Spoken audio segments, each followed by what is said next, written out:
Hello everyone, welcome to our channel. So welcome to another video of highway engineering. This is the second video on highway engineering. We have already uploaded the first video on highway engineering as well as the survey engineering questions. So you can check out these questions from the link given below in the description box. So here we will be solving the remaining previous year questions which have come in your ASTU JLEE previous year question papers. So these questions will be very important, or the topic discussed in this question will be very important for your upcoming 2020 examination. So questions were bhalke saba, and if you have any doubts in topics related to civil engineering, you can write to us in our mail, or you can also message us in our FB Facebook page. ঠিক আছে, তোমালোকৰ যদি কিবা doubt আছে তোমালোকে আমাক এই দুটা সোৰ্সত তোমালোকে আমাক কন্টাক্ট কৰিব পাৰা, and you can ask us to clear your doubts on that. ঠিক আছে, so let us start with the first question. So কি দিয়া আছে, the flakiness index of an aggregate is the percentage by weight of particles whose. Okay, so this will come under your highway material part to আহিব. So আমি first flakiness index, so এটো কি দুটা টেষ্টৰ আহে, this is under your shape test. ঠিক আছে, shape টেষ্টৰ under দুটা টেষ্ট আহে, এটা your flakiness index test,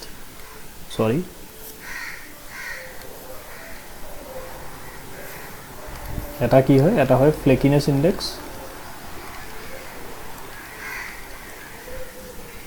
আৰু এটা elongation index. so আমি এইটো কোৱেশ্চনত দুটাই সাম কি হয়, ঠিক আছে, so that if in the next question if jodi elongation of kotha hoje, you can also answer that. So first definition so ki diya ase, flakiness index is the percentage by weight of particles in it whose least dimension, okay, whose least dimension is less than 3/5 by 0.6 times the mean dimension. tar mane ki these are examples, so ami yar example disu, these are the examples of what flaky aggregates. Flaky aggregates bur kenuka hobo, enuka shape or hobo flaky aggregates, aru elongated aggregates bur kenuka hobo, enuka shape or. These are undesirable in your construction, and this should be limited to, should not be greater than 15% of ke besi hobo na lage, less than 15% hobo lage. ঠিক আছে, so next elongation index ki hoiswa, percentage by weight of particles in it whose largest dimension. ইয়াত কি আছিল least dimension, ইয়াত কি আছে largest dimension, মানে এটো length বুজাই আছে, elongated particles or আমি length চাম, আৰু এটো কি বুজাই আছে তাৰ width to, because তাৰ width to least হয়, ঠিক আছে, should be greater than 1 and 1/4, মানে আমি কি ক'ব পাৰো 1.8 times ও ক'ব পাৰো, 1.8 times their mean dimension or 1.8 times হ'ব লাগিব. ঠিক আছে, now flakiness index আমি with the help of this thickness gauge we determine. Basically আমি কি কৰো, we take say W1 amount of aggregates আমি লওঁ total. The size of aggregate should be between 63 mm to 6.3 mm. এইটো ৰেঞ্জত হে particles বোৰ লওঁ আমি, আৰু কি কৰিম, সে ইয়াত আমি 200 pieces লম, and we will weigh this 200 pieces, যাৰ weight হ'ব W1, and আমি কি কৰিম for flakiness index test, এটা aggregate আমি এই স্লটেৰে পাস কৰিব ট্ৰাই কৰিম, যাৰ ডেজিগনেটেড সাইজ দিয়া আছে, ইমান ৰেঞ্জত যদি পৰে সেই পাৰ্টিকলটো আমি ইফালৰে আমি এগ্ৰিগেটছবোৰ পাস কৰিবলৈ ট্ৰাই কৰিম. সো যিবোৰ এগ্ৰিগেট পাস হৈ যাব ইয়াৰলে, তাৰ weight আমি এটা লম W2 total. So flakiness index কি হৈ যাব, it will be the ratio of W2 যিবোৰ এগ্ৰিগেট পাস হৈ গল by the designated slot divided by W1 যেটো আমি অৰিজিনাল সাইজ অফ এগ্ৰিগেটছ লৈছিলো into 100. ঠিক আছে, this is your flakiness index test. ইয়াত কি হ'ব লাগিব 0.6 times mean dimension otke less hobo lagibo, and this is your length bar ba length gauge boli koy. ঠিক আছে, this is used to determine the elongation index. Okay, so elongation index kiman hobo 1.8 times their mean dimension. Okay, I hope this question is clear. Next wa ki diya ase, which of the following types of transition curves is mostly used in Indian railways. ঠিক আছে, so ami sai lom ki type of transition curves thake. So this is a diagram of the different transition curves. First one is your spiral kuntu hoy, this one is spiral, next one is lemniscate, and the third one is your cubic parabola. Now I have cubic parabola. Okay, just remember this question. Next question is what ki dise, for use as binder in flexible pavement, bitumen is desirable to have higher ductility, lower flash point. Now ductility and flash point are different tests on bitumen. Ductility and flash point. Ductility মানে কি bitumen to কিমান stretch কৰিব পাৰিম বা bitumen to কিমান ductile হয় and he does not tear হৈ না যায় জানে মাজেৰে ঠিক আছে সো যিমান দূৰলৈ আমি তাক stretch কৰিব পাৰিম without tearing is known as the ductility. So flexible pavement ত কি হয় ইয়াৰ ডায়াগ্ৰামটা চোৱা these are the two types of pavements, right?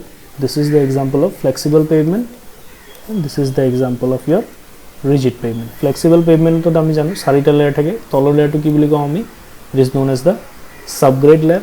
Subgrade next layer to কি বুলি কয় sub base ইয়াত দিয়া আছে sub base তাৰ পিছৰ লেয়াৰটো কি বুলি কয় এই লেয়াৰটো কি বুলি কম আমি base layer and finally surface layer and surface dressing. আৰু rigid pavement তাৰ মানে ইয়াত কেইটা লেয়াৰ থাকে all total 4 layers. And in rigid pavement so this is a concrete block ঠিক আছে আৰু এটো কি sub base আৰু directly তলত কি আছে subgrade. So ইয়াত flexible pavement or কেছত কি হ'ব load transfer will be through different layers. All the layers will impart some strength to the overall pavement, but in case of rigid pavement কি হয় only the concrete block will take the load. মানে wheel load to কোনে লব অকল concrete block এ লব. So flexible pavement or কেছত কি হ'ব লাগিব this material should be highly ductile.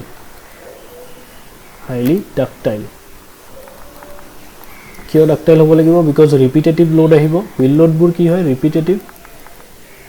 So যদি হি load লব নোৱাৰে then the pavement will crack and pavement cracks are undesirable, right? So highly ductile হ'ব লাগিব. And flash point কি হয় when the bitumen vapors will come out, right? ইয়াৰ পৰা bitumen vapors বোৰ ওলাব ঠিক আছে the temperature or the minimum temperature at which the bitumen will catch fire, the bitumen vapors will catch fire is known as the flash point. এটা flash point থাকে আৰু এটা fire point থাকে য'ত actually bitumen to জুই জ্বলি যায়. flash point কি হ'ব য'ত vapors বোৰ slightly ignite হ'ব just flash হ'ব ঠিক আছে. so যিমানে flash point বেছি হ'ব সিমানে temperature ল'ব পৰা হয় মানে flash point বেছি মানে কি সিমান জলদি তাত জুই নালাগিব. so flash point higher is also a desirable quality. so answer কি হ'ব higher ductility and higher flash point. I think answer B should be the correct option. Okay, next question swa the reaction time for calculating stopping side distance may be assumed as stopping side distance of formula ki asile SSD equals to 0.278 VT plus V square by 254 F hoy stopping side distance mane iman distance ot vehicle eta moving vehicle to ki hobo stop koribo parim ami.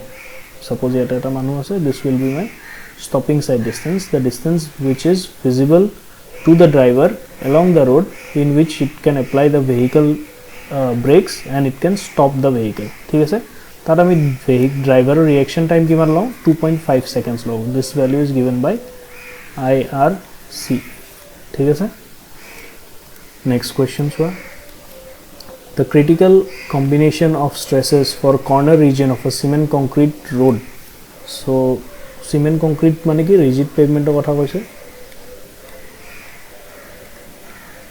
rigid pavement of load বা wheel load stresses কেনেকুৱা টাইপৰ আহে এটা আহে because of the wheel load which is known as wheel load stresses ঠিক আছে. এটা আহে due to temperature changes which is known as warping stress. warping stress to কিয় আহে because of daily changes in temperature. Okay, and another one is your frictional stresses. This is due to seasonal variation of mane winter season or summer season seasonal variation in temperature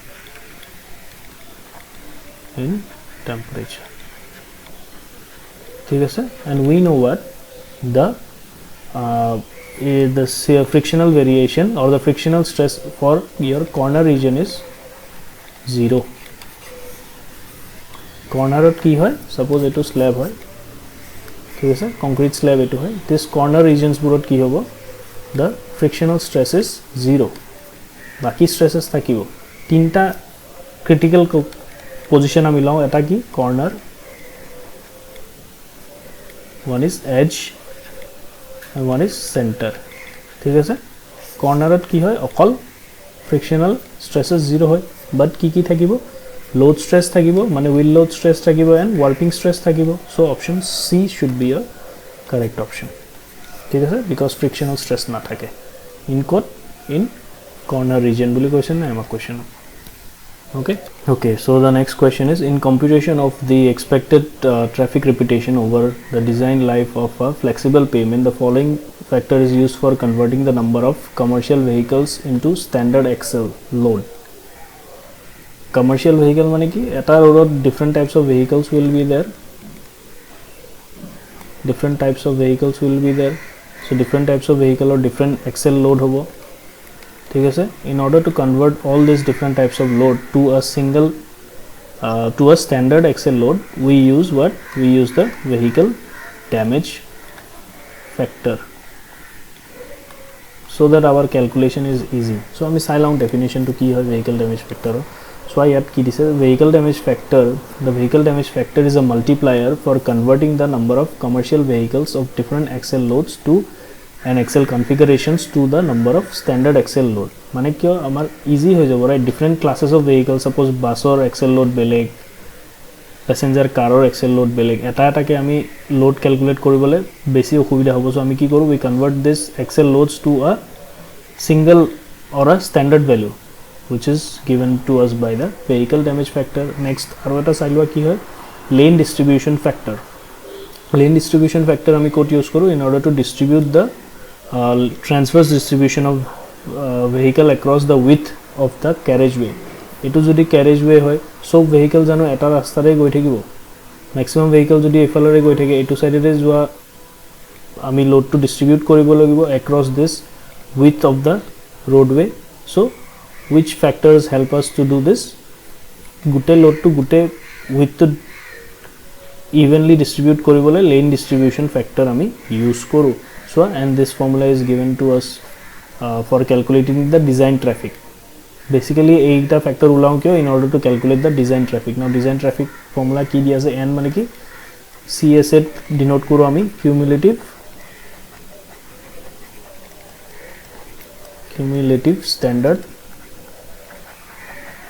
axles ঠিক আছে where r is your growth rate মানে কিমান ৰেটেৰে commercial vehicles বাঢ়িব ঠিক আছে n is the design life n is your design life a is the number of commercial vehicles কিমান commercial vehicle pass কৰিব এটা for a given roadway d is your lane distribution factor f is your vehicle damage factor ldf and vdf ইয়াৰ পৰা আমি কি পাম we will get some value in MSA millions standard axles ঠিক আছে মানে কিমান axle এটা ৰোডৰে পাস কৰিব যিমান বেছি হ'ব তাৰ মানে তাত ভাল কোয়ালিটি road বনাব লাগিব আমি so this equation helps us to calculate the design traffic okay I hope clear আছে next one কি দিছে variation of centrifugal acceleration with respect to time is a governing factor in the design of ঠিক আছে centrifugal acceleration কি হয় CR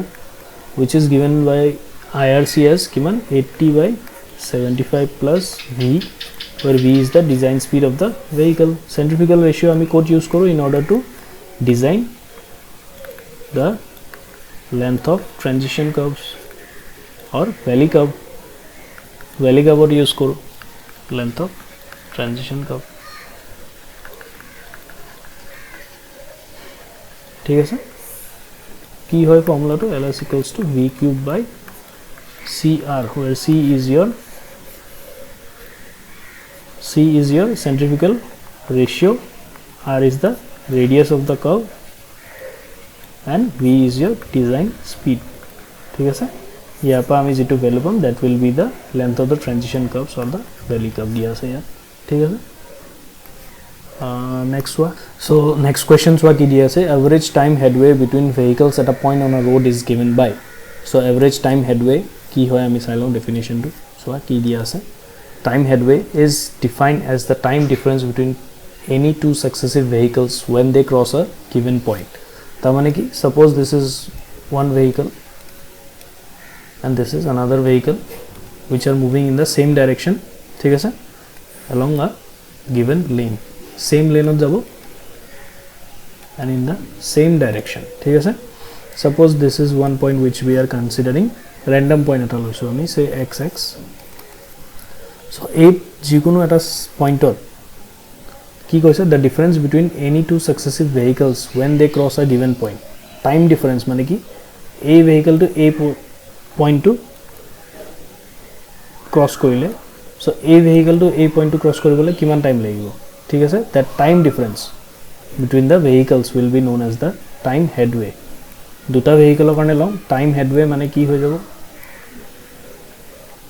what is the time interval between the two vehicles thik ase and tolot ki ahi jabo number of vehicle mane dukhon vehicle so tar jodi reciprocal law ami ki hobo q ki hoy vehicles per unit time which is nothing but your vehicle per hour a to ki hoy actually here ami reciprocal lole ami ki paum actually we get the volume of the highway or the traffic stream so ki diya ase the reciprocal of volume of traffic stream across that point thik ase time headway reciprocal lole ki paum boli hudise the reciprocal of volume of traffic stream across that point so answer B will be your correct option next key this is what canting or tilting of rails is provided to so canting or tilting of rails ki hoy swa tilting of rails mane ki rails are tilted inward at an angle of 1 in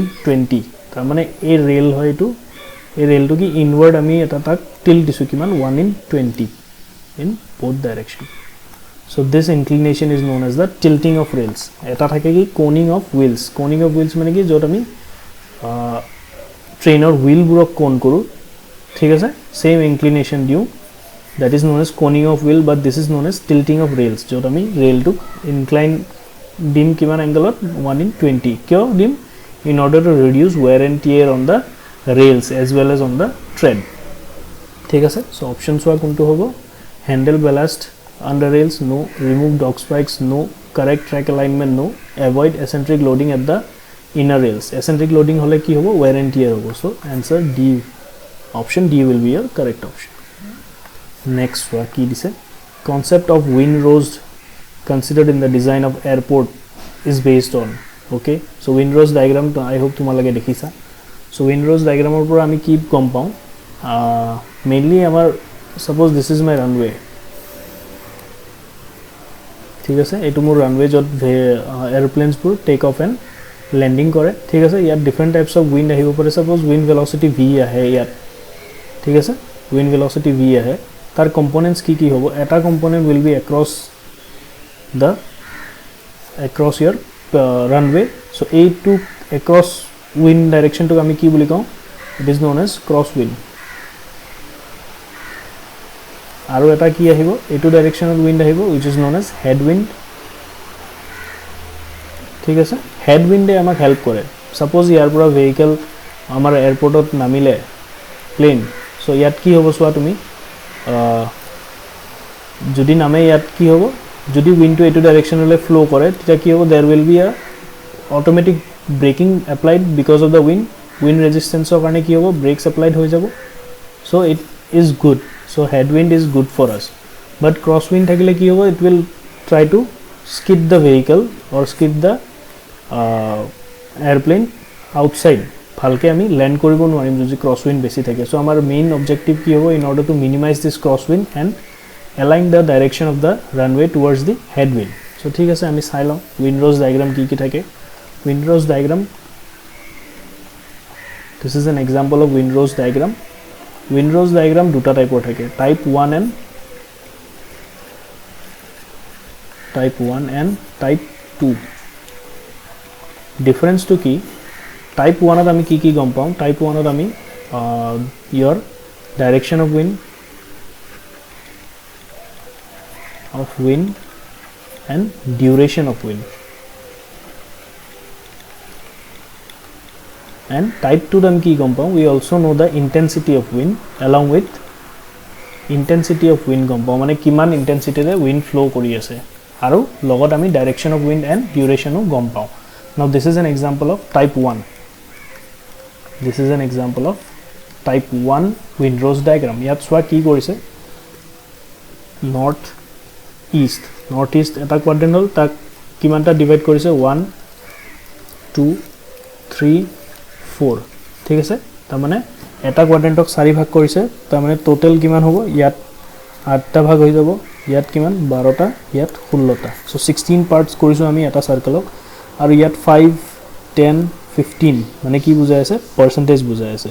এটা কনসেন্ট্ৰিক circle মানে কিমান, এখিনিলৈ 5%, ইয়ালৈকে 10%, ইয়ালৈকে 15%, ঠিক আছে। Percentage কি বুজাই আছে, ইয়াৰলি এইটো ডাইৰেকশনত কিমান উইন্ড ব্লো কৰে, মানে 2.5% মানে গোটেই ইয়াৰটো 2.5% উইন্ড ইফালে ফ্লো কৰে। সো এইটো যিকোনো এটা পজিশনৰ এটা যিকোনো এয়াৰক্ৰাফটৰ যিকোনো এয়াৰপৰ্টৰ এটা উইন্ডৰোজ ডায়াগ্ৰাম আঁকিছে, ইয়াত প্লট কৰিছে। চোৱা এইটো কিমান হ'ব, 10তকৈ কম হ'ব, ৰাইট। সাপোজ 9.6 সামথিং হ'ব, ইয়াত দিয়া আছে এইটো চোৱা ডাইৰেকশন 10.9 মানে এই পইণ্টটো 10.9 বুজাই আছে, 16.2 মানে দিস পইণ্ট, এণ্ড সিমিলাৰলি পইণ্টবোৰ প্লট কৰিছে। ইয়াত মানে কি উইণ্ড ডাইৰেকশন কোনফালে মেক্সিমাম হৈ আছে, এইটো ফালে মেক্সিমাম হৈ আছে, ৰাইট। আৰু ডিউৰেশ্যনটোও বুজাই আছে, ইয়াত ডাইৰেকশনটো আমি ইয়াৰ পৰা পাই আছোঁ, আৰু কিমান টাইম ইফালে উইণ্ড ব্লো কৰি আছে ইয়াৰলি, এই উইথটোৱে বুজাই আছে আমাৰ এই শেডেড পৰ্চনটোৱে, ঠিক আছে। সো বেসিক্যালি আমি ইয়াৰ পৰা কি গম পাম যে আমি আমাৰ ৰানৱেটো কোনফালে এলাইন কৰিব লাগিব, এলং দ্য লংগেষ্ট সাইড আমি আমাৰ ৰানৱেটো এলাইন কৰিম। কিয় কৰিম, বিকজ এইটো ডাইৰেকশ্যনত উইণ্ড সদায় ব্লো কৰি থাকিব maximum time of the year. So মই কি কৈছিলোঁ, head wind is good. So এফালেদি যদি উইণ্ড ব্লো কৰি থাকে, আমি আমাৰ ৰানৱেটো এইটো সাইডত ডিজাইন কৰোঁ, ইয়াত ক্ৰছ উইণ্ড কম হ'ব কম্পনেণ্ট, বাট হেড উইণ্ড বেছি হ'ব, which is desirable. So I hope you have understood.